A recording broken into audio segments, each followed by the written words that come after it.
కార్మికుల ఆరోగ్య భద్రత కోసం బీమా పథకాన్ని వెంటనే అమల్లోకి తెస్తున్నట్టు ముఖ్యమంత్రి చంద్రబాబు ప్రకటించారు. దీనికి 10 కోట్లను విడుదల చేయనున్నట్టు వెల్లడించారు.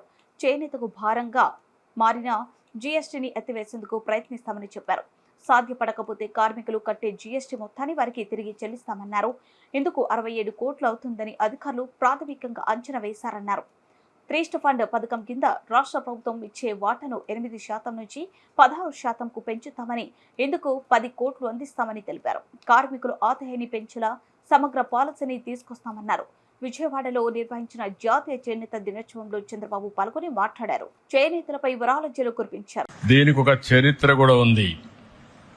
భారతదేశ స్వాతంత్ర ఉద్యమంలో విదేశీ వస్త్రాల బహిష్కరణ, స్వదేశీ వస్త్రాల్ని ప్రోత్సహించడం, ఆ రోజు ఒక ఉద్యమ స్ఫూర్తితో ముందుకు తీసుకుపోయారు.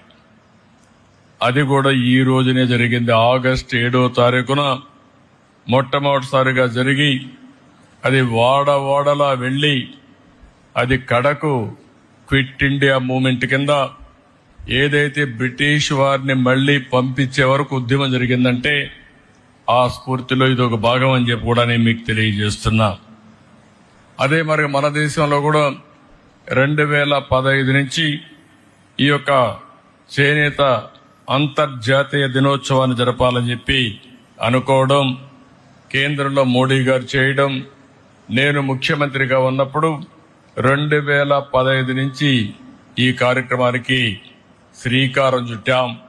అది చాలా సంతోషం అని చెప్పి కూడా నేను మీకు తెలియజేస్తున్నా.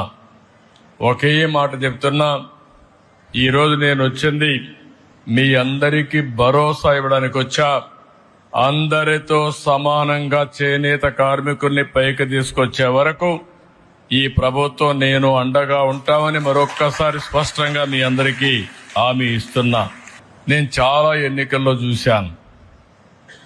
ఏ ఎన్నికలు వచ్చినా కొంతమంది అటో ఇటో వెళ్లారు, కానీ చేనేత కార్మికులు మాత్రం మూకుమ్మడిగా బలపరిచింది తెలుగుదేశం పార్టీనే బలపరిచారు అన్ని ఎన్నికల్లో. అది ఆ రోజు సమైక్య ఆంధ్రప్రదేశ్ కావచ్చు, ఈరోజు నవ్య ఆంధ్రప్రదేశ్ కావచ్చు. ఎప్పుడు కూడా ఎక్కడ చేనేత కార్మికులు ఉంటారో అక్కడ ఎప్పుడు తెలుగుదేశం పార్టీకి మెజారిటీ వస్తుంది, ఆదరణ చూపించారు. అది ఎప్పటికీ గుర్తుంటుందని చెప్పి కూడా నేను మీకు తెలియజేస్తున్నా. చేనేత రంగం ప్రభుత్వ నిర్లక్ష్యాలతో తీవ్రమైన సంక్షోభంలోకి వెళ్ళింది. అందుకే ఈరోజు చూస్తే గడిచిన ప్రభుత్వంలో తెలుగుదేశం ప్రభుత్వంలో అనేక కార్యక్రమాలు చేసి మిమ్మల్ని అందరినీ ఆదుకున్నాం.